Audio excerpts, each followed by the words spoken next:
T V میں کام کرتا تھا تو میں نے ترجمے، میرے ایک بزرگ دوست تھے، میرے محسن تھے شفیع عقیل، وہ پنجابی شعراء کے منظوم ترجمے ہر ہفتے شائع کرتے تھے. اچھا، اور انہی کے ذریعے سے مجھے جو کلاسیکل پوئٹس ہیں ان کا، اور میں بہت ہی یہ بات بغیر کسی تذبذب کے کہہ سکتا ہوں کہ پنجابی شاعری ہماری جو پاکستانی ادب کی جو روایت ہے یہ صرف 1947 سے شروع نہیں ہوتی. ہماری زبانوں کا جو ماضی ہے وہ بھی ہمارے ادب کا حصہ ہے اور ہماری روایت کا حصہ ہے، اور ہمیں اس پہ فخر کرنا چاہیے، چاہے وہ کبھی کسی نے بھی لکھا ہو. تو جیسے ہم لوگ کہتے ہیں کہ بھئی بہت سی چیزیں ہم کہتے تو ہیں ہم مانتے نہیں ہیں اس طریقے سے، اس کو ماننا بھی چاہیے اور دل سے اس کو تسلیم کرنا چاہیے. وہ ہمارا ماضی ہے، ہمارے ماضی، ہماری زمین کا ماضی، ہمارے لوگوں کا ماضی. اب یہ جو ہمارے یہاں اکادمی ادبیات پاکستان کی سربراہ یہاں تشریف فرما ہے، اس ادارے نے، میں نے دنیا کے بہت سے ملکوں کا سفر کیا ہے اور مختلف حیثیتوں میں کیا ہے. میں بہت یعنی بالکل بلا خوف تردید یہ بات کہہ رہا ہوں کہ کسی ملک کے کسی ادبی ادارے میں اتنی جہتوں پر کام نہیں ہوتا جتنا اکادمی ادبیات پاکستان میں ہوتا ہے. اور سچی بات یہ ہے کہ یہ اپنے بارے میں بات کرنا بہت ہی ناشائستہ بات ہوتی ہے، لیکن مجھے بہت ہی خوشی ہوتی ہے کہ خواتین جیسے گھر کو سنبھال لیتی ہیں اور سنبھال دیتی ہیں، مردوں کو بھی سنبھال لیتی ہیں. نجیبہ نے آ کر یہاں جو بڑے کام کیے اس میں فوری، تو دیکھیے فوری طور پر جو اثر ہوتا ہے وہ آپ کسی تقریب میں آئے ہوئے ہیں، بیٹھے ہوئے ہیں تو آپ کو پتہ چلے کہ آپ کسی ادبی ادارے میں آئے ہوئے. نیچے جو زبانوں کا جو میوزیم بنایا ہے، میں سمجھتا ہوں کہ پاکستان نہیں دوسرے ملکوں کے لیے بھی قابل رشک بات ہے.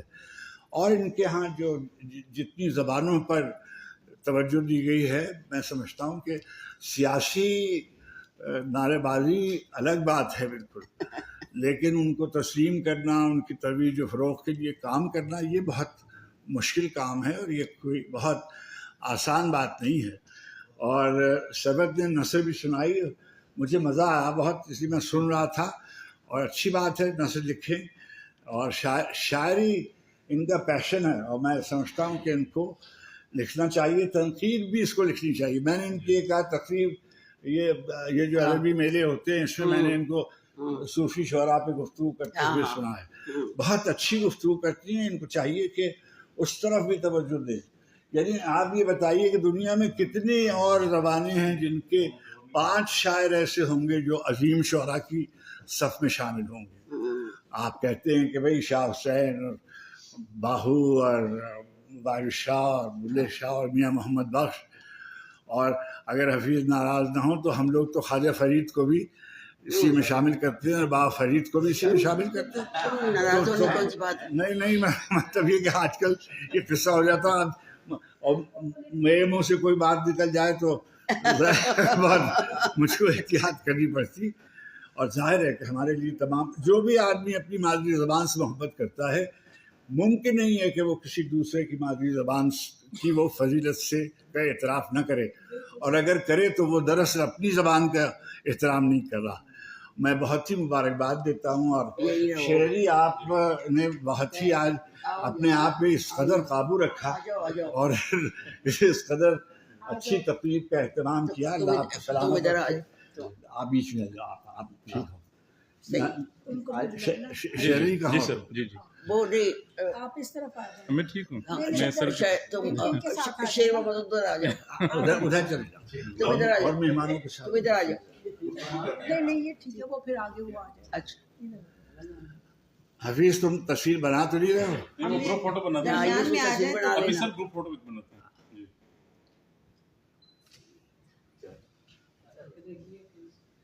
کیسی اچھی محفل ہو گئی ماشاء اللہ. ہاں بس واہ، مجھے پکڑو پھر میں نکلوں. یہ چاند ابھی نجیب کھڑی ہوئی ہو. لانگ